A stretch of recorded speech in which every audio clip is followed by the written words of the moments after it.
Student, हम लोग पढ़ रहे हैं इकोलॉजी। और इकोलॉजी की लास्ट क्लास में हमारा जो टॉपिक चल रहा है मेन, वो चल रहा है सक्सेशन।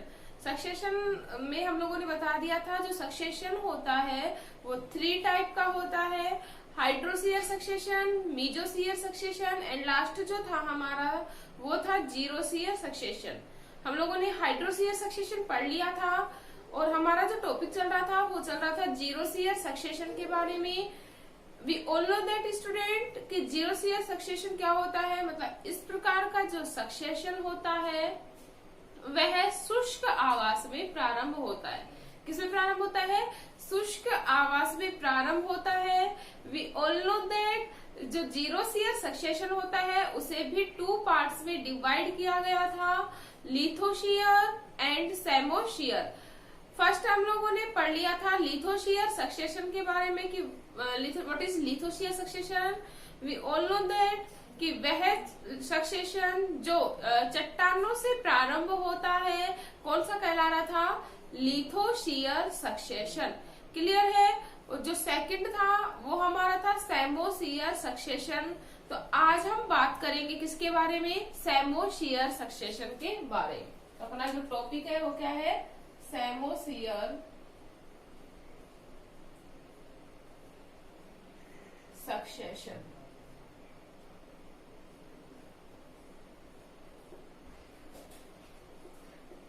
फर्स्टली हम लोग जान लेते हैं व्हाट इज सेमोशियर सक्सेशन। जैसा कि नाम है सेमोशियर, मतलब हम लोग बेसिकली ट्रिक के बेस पे याद रख सकते हैं। सेमो का मतलब एस फॉर सैम और S for sand.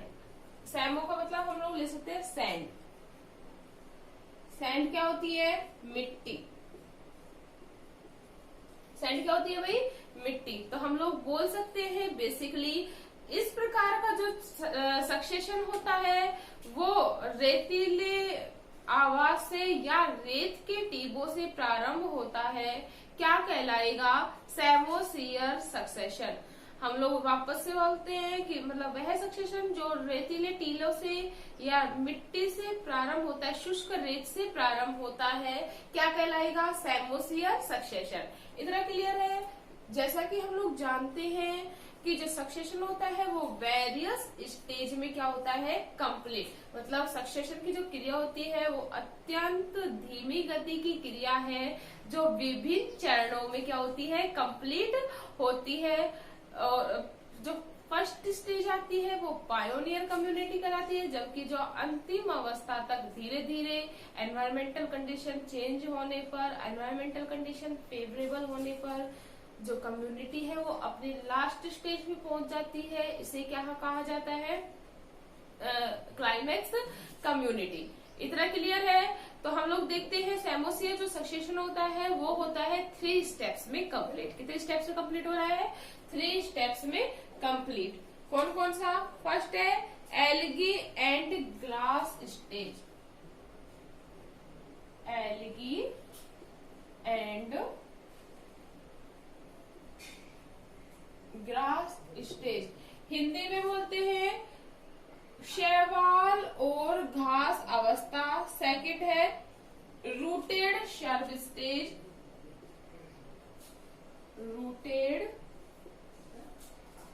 Sharva stage Hindi में बोलते हैं जड़ीय झाड़ी अवस्था। और जो थर्ड है हमारी वो है climax forest stage. Climax forest stage, या हम लोग बोल सकते हैं चरम वन अवस्था। कितने पार्ट्स में डिवाइड किया गया है भाई? 3 पार्ट्स में डिवाइड किया गया है। कौन कौन सा?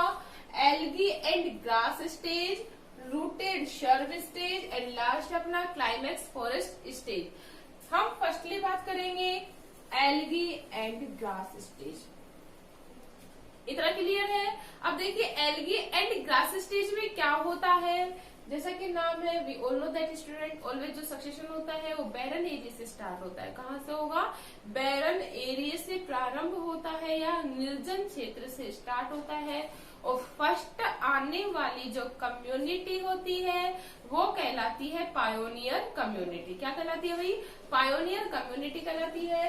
तो देखिए यह जो फर्स्ट अवस्था है रेतीले टीलों पर सबसे पहले जैसे ही कोई बारिश होती है, we all know that algae have a important feature कि जो मोस्टली एल्गी होती है वो मॉइस्चर में या वाटर में पाई जाती है, लेकिन इसके साथ ही साथ जो कुछ एल्गी होती है वो शुष्क आवास को सहन करने की भी क्या रखती है?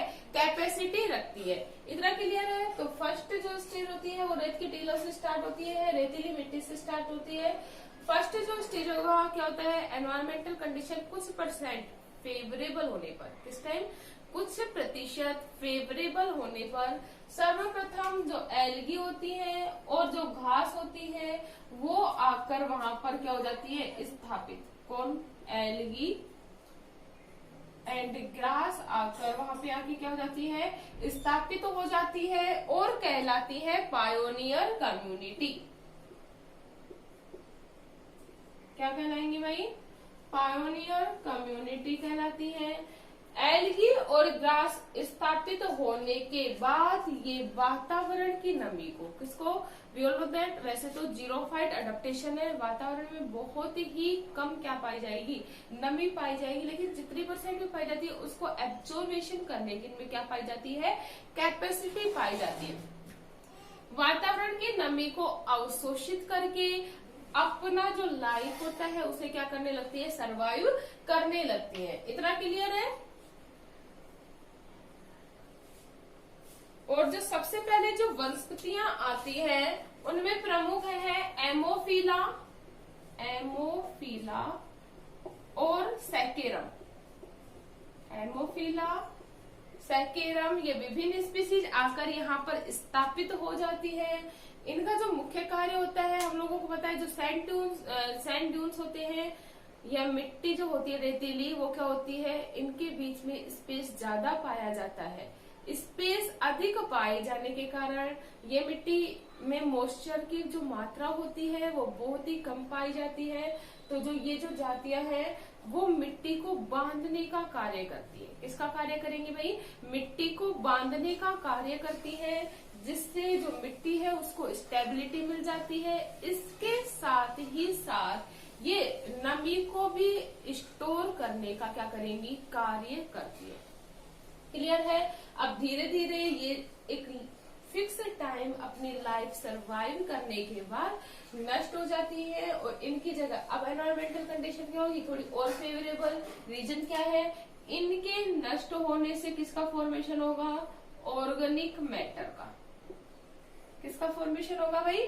ऑर्गेनिक मैटर या कार्बनिक पदार्थ का निर्माण होता है जो सूटेबल होता है रूटेड शर्ब स्टेज के लिए। किसके लिए? रूटेड शर्ब स्टेज के लिए। We all know that student, xerophytic adaptation में जो मोस्टली स्पीसीज पाई जाएंगी वो कैसी पाई जाएगी? कंटीली झाड़ियां। क्या होती हैं? कंटीली झाड़ियां, जिनको वाटर की क्या होती है? बहुत ही कमी, वाटर की बहुत कम मात्रा में भी अपनी लाइफ सर्वाइव करने की क्या रखती है? क्षमता रखती है। तो अब इनकी जगह ऑर्गेनिक मैटर बन जाने के कारण कुछ रूटेड जो या जड़िए जो झाड़ियां हैं वो आकर यहाँ पर स्थापित हो जाती है, जैसे बेर। बेर की जो झाड़ियां होती हैं वो और भी अनेक प्रकार की जो वनस्पतियां हैं जिनमें जड़ें पाई जाती हैं वो आकर स्थापित हो जाती है। अब इनका फंक्शन क्या होगा? ये मिट्टी को और भी अधिक मजबूती के साथ बांधने लगती है और वातावरण की नमी को अवशोषित करने लगती है। धीरे धीरे इनके नष्ट होने से ऑर्गेनिक मैटर का फॉर्मेशन होता है और अब जो मिट्टी है वो बंधने लगती है। अब इनकी जगह पर जो एनवायरमेंटल कंडीशन है वो और अधिक फेवरेबल होने लगती है। एनवायरमेंटल कंडीशन के अधिक फेवरेबल होने के कारण जो विकसित प्रकार के जो पादप है वो यहाँ पर आकर स्थापित हो जाते हैं, जो अनफेवरेबल कंडीशन में भी अपनी क्या कर सकते हैं? लाइफ सरवाइव कर सकते हैं। इतना क्लियर है? अब क्या होगा? चरम जो वन है जैसे बबूल के पेड़ और भी जो अनेक प्रकार के जो पेड़ है वो आकर यहाँ पर स्थापित हो जाते हैं और क्लाइमैक्स कम्युनिटी का क्या करते हैं? फॉर्मेशन करते हैं। क्लियर है? तो ये देखिए हो गया, पायोनियर से स्टार्ट हुआ और क्लाइमेक्स स्टेज पे खत्म हुआ। इस प्रकार ये जो सक्सेशन होगा वो कौन सा सक्सेशन कहला रहा है?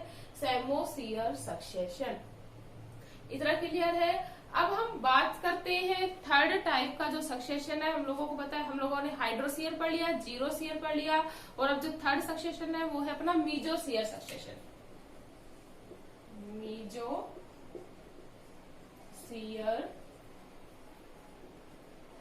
सक्सेशन, ठीक है, या हम इसे हिंदी में बोल सकते हैं मध्य क्रमक अनुक्रमण। मध्य क्रमक अनुक्रमण, जैसा कि नाम है मध्य क्रमक मतलब बीच का। मध्य का मतलब क्या होगा? बीच का। मतलब इस प्रकार का जो सक्सेशन है यह है सक्सेशन हाइड्रोसियर और जीरोसियर सक्सेशन का मध्य वाला जो रूप होता है वो क्या कहलाता है? मीजोसियर सक्सेशन। इस प्रकार का जो सक्सेशन होता है उसमें प्रारंभ में जल की मात्रा पर्याप्त होती है, लेकिन धीरे धीरे जल की कमी आ जाने से जीरोसियर सक्सेशन का क्या हो जाता है? फॉर्मेशन। मोस्ट इम्पोर्टेंट बात इन मीजोसियर सक्सेशन वो यह होती है कि जो प्रॉब्लम हाइड्रोसियर सक्सेशन और जीरोसियर सक्सेशन में होती है वो मीजोसियर सक्सेशन में नहीं पाई जाती। इसमें जो वेजिटेशन है, जो एनिमल्स है, वो इजीली आकर अपनी लाइफ सर्वाइव कर लेते हैं। रीजन क्या है? यहाँ की जो एनवायरमेंटल कंडीशन होती है वो मोस्ट फेवरेबल होती है in compare to hydrosere and xerosere succession. Clear है? तो ये था हमारा मीजोसियर सक्सेशन और हमारा जो टाइप्स ऑफ सक्सेशन है वो भी कंप्लीट हुआ।